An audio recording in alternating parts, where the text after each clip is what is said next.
20ൻ്റെയും 30ൻ്റെയും ഉസാഖ 10 അവയുടെ ലസാഗു കാണുക. രണ്ട് സംഖ്യകളുണ്ട് 20, 30. അതിൻ്റെ HCF തന്നിട്ട് 10. നമുക്ക് LCM കാണണം. നമുക്കൊരു സൂത്രവാക്യം ഉപയോഗിക്കാം. എന്താണ്?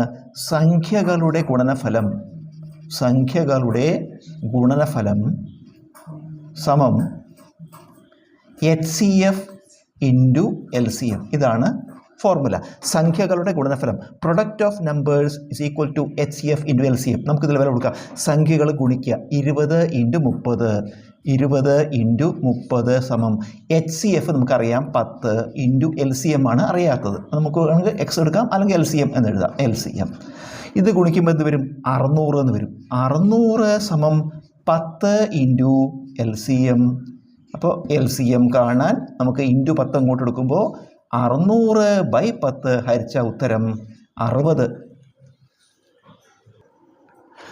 ഒരാൾ 1200 രൂപയ്ക്ക് വാങ്ങിയ സാധനം 1500 രൂപയ്ക്ക് വിറ്റു. ലാഭശതമാനം കാണുക. പ്രോഫിറ്റ് പെർസെൻറ്റ് കാണണം. ലാഭശതമാനം കാണുന്നുള്ള സൂത്രവാക്യം ലാഭം ബൈ വാങ്ങിയ വില into 100. Profit by cost price into 100. വില കൊടുക്കുക. ലാഭം എന്താ? 1200 രൂപയ്ക്ക് വാങ്ങിയിട്ട് 1500 രൂപയ്ക്ക് വിറ്റു എന്ന് പറയുമ്പോൾ 300 രൂപ ലാഭമാണ്.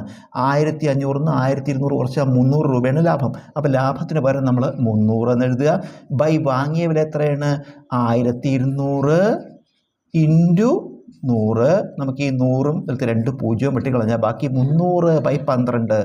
300/12 ഹരിക്കുമ്പോൾ 30. 12 24. ശിഷ്ടം 6. 60. 5 12 60. ഉത്തരം ലാഭശതമാനം 25%.